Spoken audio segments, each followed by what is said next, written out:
not shake the table as much. Alright. Because I'm using it as a balance stabilizer. I'll do what I can, okay? Okay, go.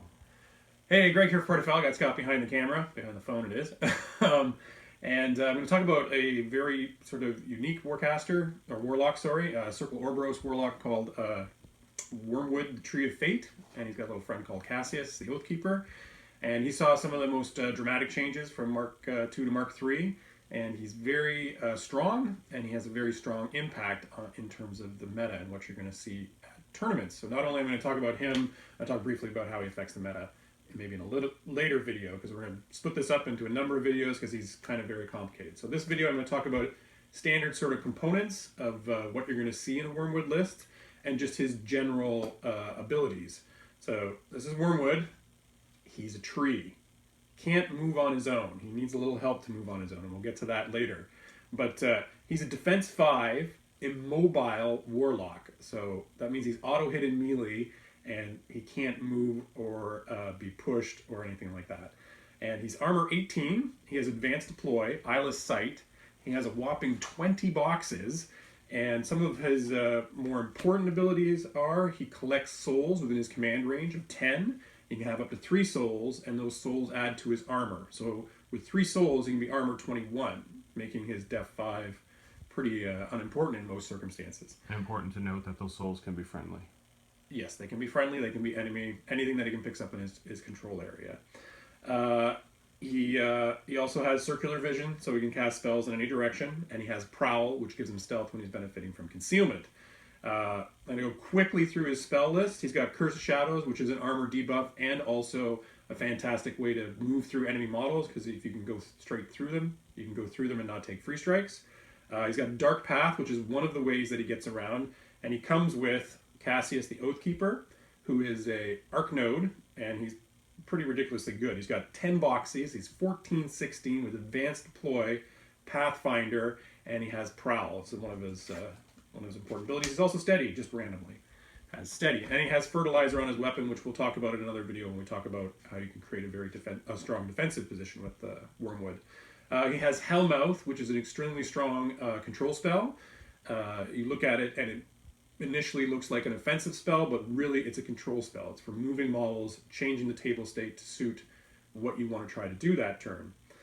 He also has Rapid Growth, which creates a 4-inch forest in his control area, which is part of his defensive tech, and a fast way for him to gain Prowl for him or Cassius as well. And he's got Stranglehold, which is an offensive spell. POW 11, range 10, cost 2, but any model damaged by it has to forfeit either its movement or its action, and that's not shakeable. So it's a very strong control spell for tapping on opponents' heavies or colossals or that type of thing. And his feat, Forest of Judgment, it's called Black Roots now, sorry. Forest of Judgment was the Mark II name. It turns his control area, which is 14 inches, into a forest. And that is a huge chunk of the battlefield. And because very, very little sees through forests now, it's an incredibly powerful control feat. So I'm going to get down on the table and show you some of the standard components of what you will see in a Wurmwood list. And then we're going to do the other videos. So down we go. Okay, so like I said before, we have Wurmwood, the tree.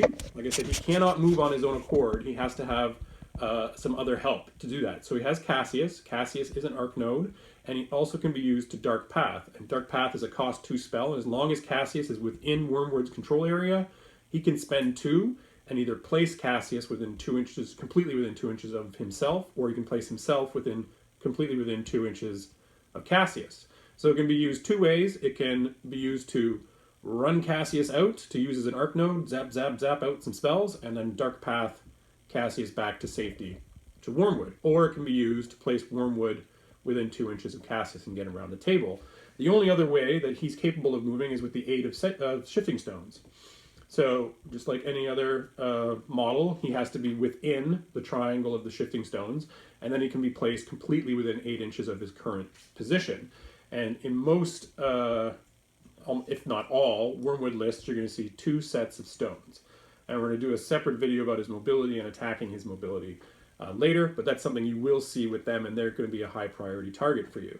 Something else you're going to see almost without fail is 2 sets of sentry stones, and they can be used to help create the forest wall defensive mechanism, And they also help clear infantry and can do damages to heavies if they're Curse of Shadow with boostable POW 10 sprays and that type of thing. Another component you're going to see with every credible Wurmwood list is Lanissa. What's her name? Something. She's a 3-point minion solo. Her name's Lanissa. I can't remember what the rest of her title is. But her ability that's the most important interaction with Wurmwood is she has a spell called Windstorm.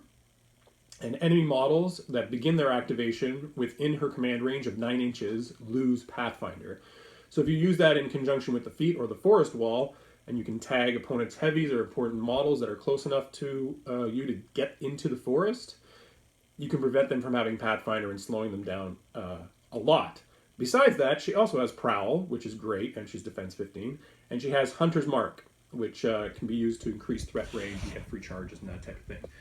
These are some other models that you might see with Wurmwood. He's a very versatile caster, so you can see almost anything with him. Wrong Eye and Snapjaw are just very popular with almost anybody, but particularly with Wurmwood because he is very capable of keeping Wrong Eye safe and relevant. So he can move up, do his signs, or what is it called? Star-crossed and Submerged, and be naked, but he can't be targeted by ranged or magic. But Wurmwood can create forest around him to prevent enemies from potentially getting into melee with him.